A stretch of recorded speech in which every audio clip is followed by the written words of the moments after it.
So first let me apologize. I am re-recording the audio because the camera audio was pretty poor. Alright, so what I'm holding up here is the hoist device that everyone is going to get. This is what you use to register onto each payload.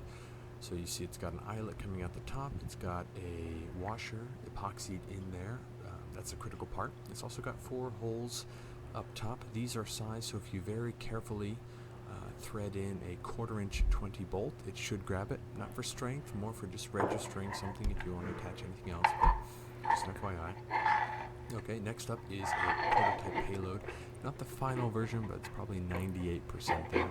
We got a switch, we got an LED for monitoring status of the internals. You can see I've undone one of the bolts here to show you the inside. We have an IMU mounted on the center line as well as the 9 volts, so it should hang relatively level.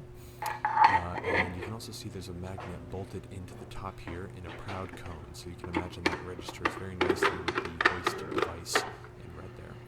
So here I'm going to clumsily bolt on the lid all the way, or most of the way there.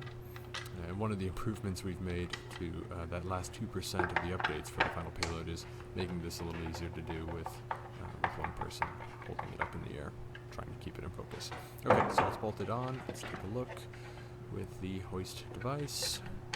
Okay, and magnetics work. Awesome. It's super strong magnet in there, so it should have no issues holding on to that thing once you register onto it.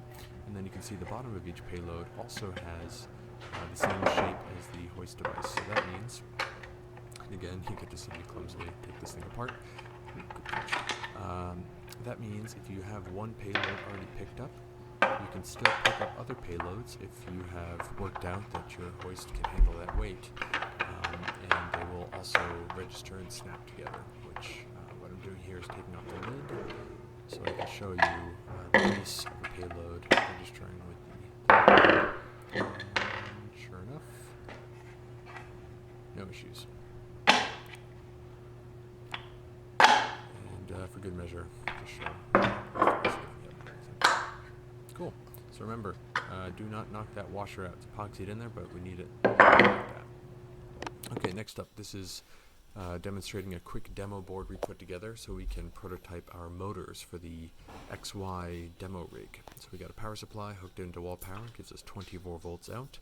Those are tied into 2 pretty nice stepper motor drivers, DM542Ts or something like that. So we have an X and a Y motor, and then some signal wires coming into an Arduino Mega. It's powered off of a separate 5 volts off a little USB battery because we haven't gotten our 5 volt power supply in the mail yet. And then broken out here are a toggle switch and 2 potentiometers. So right now the potentiometers are driving the motors. There's a dead band in the middle, and then you can play around with turning each motor one way versus the other. This is not how we intend for everyone to control it though, so we put a switch in here so that in future code releases amongst our mentors, we are going to mess around with a Raspberry Pi, which will read a USB joystick and send those commands via USB to the Arduino to translate into motor commands. So this is a way for us to make sure the motors are spinning with the potentiometers, but then quickly flip into a Raspberry Pi mode in the code. Thank you.